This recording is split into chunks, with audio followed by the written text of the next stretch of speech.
네, 안녕하세요. 이슬이 전문가입니다. 네, 오늘은 진 매트릭스라는 종목을 문의를 주셨습니다. 이 종목 같이 한번 좀 보도록 할 텐데요. 우선 최근에 좀 강세를 보였던 만큼 관심을 가지는 분들이 좀 많으실 것 같습니다. 일단 내용을 보겠습니다. 그래서 2022년 4월 18일 매수가 6,690원에 비중 22%고요. 두창 이슈가 강하지가 않네요. 끝난 건가요? 라고 문의를 주셨습니다.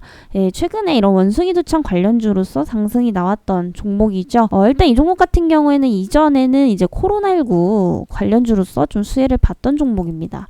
그래서 진단키트, 네오플렉스라는 진단키트를 판매를 하게 되면서 이런 부분들이 현재 1분기 실적도 지금 개선을 한 상황이죠. 하지만 지금 상황을 본다면은 사실 코로나에 관련된 재료들은 이미 이제 수년 전부터 좀 노출이 됐기 때문에 아무래도 진단키트라든지 이제 백신 관련주들이 예전처럼 좀 급등하기는 어렵지 않나라는 판단입니다.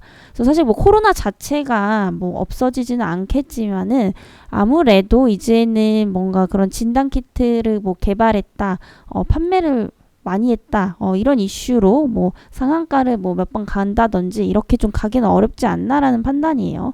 물론 이제 진단키트는 계속해서 좀 수요가 있기 때문에 이런 부분들이 실적적으로 연결이 된다면 실적 개선세에 의해서 상승은 가능하겠지만 어떤 그런 테마적인 걸로 급등하기는 좀 어렵지 않나라는 판단입니다. 그래서 두 번째로 볼 게 지금 원숭이 두창이죠. 결국에 이게 조금 생각보다 심각한 것 같아요. 그래서 원래 이제 국내 유입 저번 때까지만 해도 국내 유입은 전혀 없었는데 최근에 이제 독일을 갔다 온 한 입국자가 이제 양성 판정을 받았죠. 근데 이제 지금 이게 한 명으로 끝날 것이냐를 본다면 아무도 알 수 없겠지만은 결국에 전염병이라는 거는 한 명에서 시작해서 무수히 좀 증가를 하는 거기 때문에 우리는 좀 그 경과를 같이 좀 지켜볼 필요가 있겠습니다.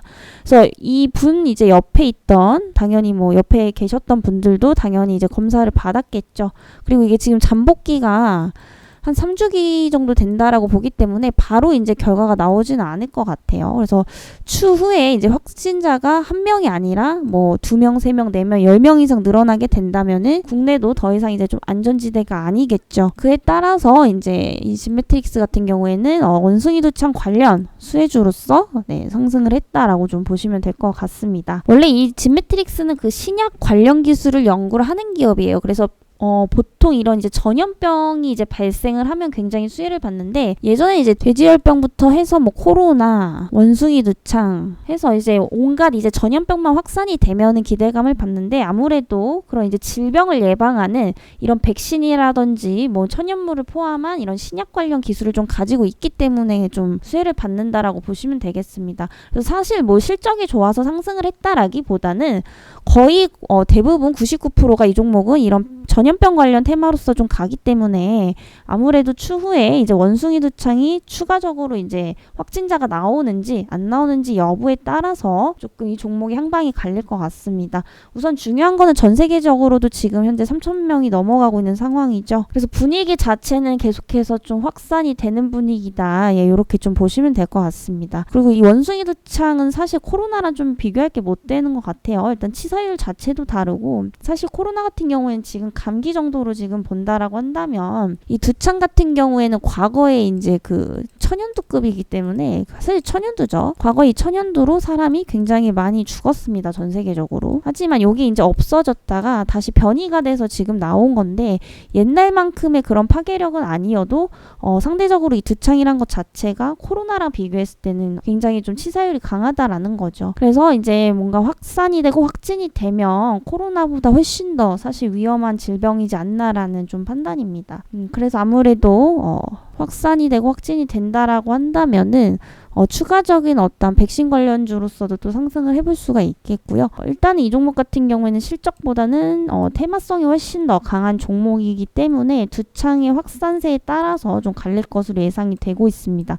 네, 현재 지금 분위기를 본다면은 코로나19랑은 다른 게 전염성 자체는 코로나보단 낮습니다. 전파 위험 자체는 이제 코로나보다는 좀 낮은 걸로 알고 있는데 문제는 뭐냐면은 지금 공항에서 검역대에서 이제 이 두창 자체를 걸러내지 좀 못하고 있다고 해요. 그래서 지금 최근에 이제 코로나19 이후로 이제 거리두기가 해제가 되면서 굉장히 많은 분들이 지금 해외로 출국을 하고 또 많은 분들이 입국을 하고 있습니다. 근데 이게 지금 공항 검역대에서 걸러내지 못한다라고 한다면 직접적으로 지금 검사를 하지 않고서는 걸러낼 수가 없다라는 거죠. 이렇게 되면 앞으로 국내도 확산세가 계속해서 좀 지속이 되지 않을까라는 좀 판단이 되고 있습니다. 그래서 지금 벌써 3,300명이 넘어가는데 그 중에서도 지금 한 명이 이미 지금 사망을 했고요. 이게 어찌됐든 국내를 떠나서 현재 전 세계적으로도 확산이 되고 있는 것 자체가 문제가 되기 때문에 항상 국내에도 좀 경계태세를 많이 갖춰야 될 것으로 좀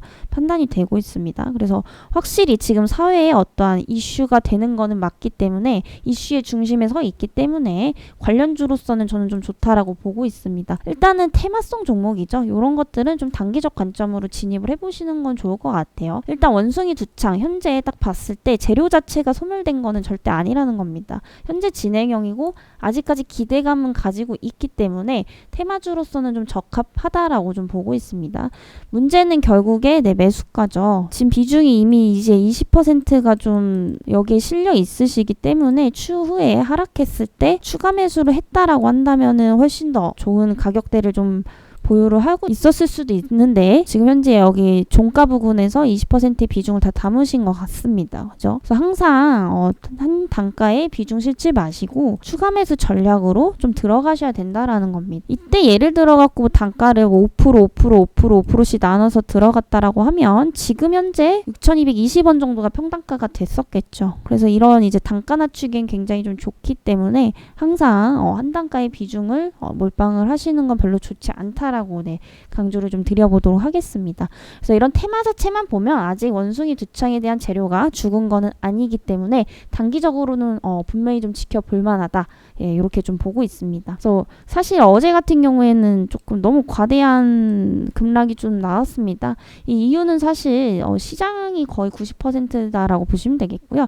일단 시장 분위기 자체가 코스닥 어제 이제 4% 넘게 빠졌죠. 안 빠지는 게 이상한 겁니다. 안 빠지는 게 이상했던 거고 어떠한 시장 분위기와 또 단기적으로 차익 실현 매물도 좀 나온 것 같아요. 아무래도 뭐 요때 샀거나 바닥권에서 산 사람들의 어떤 차익 실현 매물이 또 나올 수밖에 없는 구간이죠. 아무래도 시장 자체 분위기가 좀 공포스럽다 보니까 어제 굉장히 차익 실현 매물이 좀 많이 나왔던 그런 시장이다라고 좀 보여지고 있고요. 일단 테마라든지 지금 어떤 재료들을 보면 여전히 현재 진행 중이기 때문에 단기적으로 좀 지켜볼만 하다라고 보고 있습니다. 그래서 여기서 만약에 확진자 수가 훨씬 더 늘어나게 된다라고 하면 뭐 추가적으로 전고점 이상도 돌파 가능하겠죠. 그래서 이런 테마 종목 같은 경우에는 사실 주가보다도 항상 그런 이제 어떤 재료에 대한 진행 과정을 좀 살펴보시는 게 좋을 것 같아요. 뭐 이 종목의 이제 진행 과정이라고 하면 이제 원숭이 두창의 확산세겠죠. 그래서 혹시라도 이게 조금 뭐 확산세가 줄어든다라고 하든지 생각보다 이제 전파력이 많이 강하지 않아서 확진자 수가 많이 늘어나지 않는다라든지 이런 부분들이 이제 조금 가시화가 된다면 추가적으로 이제 재료를 잃어버리기 때문에 이런 것들 한번 같이 체크를 해보시면 좋을 것 같습니다. 어떻게 될지는 저도 아직 잘 모르겠지만 결국에 지금 늘어나고 있는 거는 사실 팩트이기 때문에 그런 것들을 봤을 때는 현재 단기 테마주로서 저는 좀 나쁘지 않다라고 보고 있습니다. 네, 이렇게 해서 항상 뉴스 체크하는 거 잊지 마시고요. 일단은 이 종목은 만약에 그 두창 확산이 된다면 전고점 돌파 이상까지도 좀 보셔도 좋겠다라고 말씀을 드려보도록 하겠습니다. 그리고 만약에 조금 낌새라도 안 좋다라고 하면 즉각적으로 대응하시는 방향으로 좀 진행을 해보시면 좀 좋을 것 같습니다. 일단 가격보다는 항상 상황을 살피는 게 중요하겠죠. 원래 테마주 같은 경우에는 재료가 강하면 상한가도 뭐 잘 가겠지만은 말 그대로 재료 소멸 시에는 하한가도 잘 가기 때문에 즉각적인 대응이 좀 필요하다라고 좀 정리를 드려보도록 하겠습니다. 네, 그렇다면 문의 주신 분의 날짜와 매수가를 고려해서 오늘도 한번 트레이닝을 돌려보도록 하겠습니다. 네, 일단 저희가 했던 전략대로 좀 진행을 해보도록 하겠고요. 일단 실행 버튼에서 바로 좀 보도록 하겠습니다. 제가 아까 장중에도 말씀을 드렸지만은 이렇게 항상 추가 매수를 하셔야 돼요. 그죠? 예를 들어서 내가 이 종목에 뭐 한 20% 들어갈 거야 라고 하면 그 20%를 한 단가에 담지 말라는 거죠. 그래야지만 단가를 낮추고 반등 나올 때 크게 먹을 수가 있는 겁니다. 그래서 이런 식으로 했다라고 한다면 중간중간에 또 먹을 수 있는 구간 굉장히 많이 나왔죠. 이런 테마주들은 분할 매도를 계속 해주셔야 됩니다. 왜냐하면 어디가 고점인지 모르고 어디까지 상승할 줄을 모르기 때문에 항상 이 꼬리 부분에서 매도를 잘 하셔야 된다라는 거 오늘 다시 한번 좀 강조를 드릴게요. 네, 이렇게 해서 총 2개월 동안 10번의 매도 구간이 나왔고요. 그리고 총 누적 수익률 69%라는 수익을 달성을 할 수가 있었던 겁니다. 그래서 보통 주식할 때 매수보다 원래 매도가 더 어려운 겁니다. 그쵸? 결국에는 뭐예요? 네, 수익을 매도를 하지 않으면은 그 수익이 온전히 내 것이 아니죠. 주식은 변동폭이 강하기 때문에 시세가 1분마다 바뀝니다. 그래서 항상 확정 수익을 내셔야지만 그게 내 수익이 된다라는 거고요. 그래서 매수도 중요하지만 매수보다는 매도가 훨씬 더 중요한 겁니다. 결국에는 뭐예요? 아무리 좋은 종목을 잡아도 이 꼬리에서 수익 내지 못한다면 꼬리가 아니라 이렇게 이제 반등 나올 때 수익을 가져가지 못한다라고 한다면은 금방 원점으로 돌아옵니다. 특히 이제 테마주 같은 경우에는 이런 특성이 굉장히 좀 심하기 때문에 항상 반등 나올 때 수익 실현을 하셔야 된다라는 거. 이렇게 해서 만약에 저희 프로그램을 이용을 하셨더라고 한다면은 2달 동안 69%라는 누적 수익률을 쌓을 수가 있었던 거죠. 최근에 이제 4월부터 6월까지 보면은 뭐 시장이 좋다라고 볼 수는 없습니다. 완전히 무너졌죠. 그럼에도 불구하고 이렇게 전략을 잘 세우신다면 오히려 수익을 보실 수가 있다라는 겁니다. 네, 그럼 오늘은 여기까지 좀 마무리를 드려보도록 하겠고요. 이 프로그램이 또 궁금하신 분들은 아랫번호로 프로그램 문의라고 남겨주시고요. 또 이제 종목 브리핑이 필요하신 분들은 날짜, 매수가, 비중 적어서 보내주시면 되겠습니다. 네, 그러면 저는 또 다음 시간에 뵙도록 하겠습니다.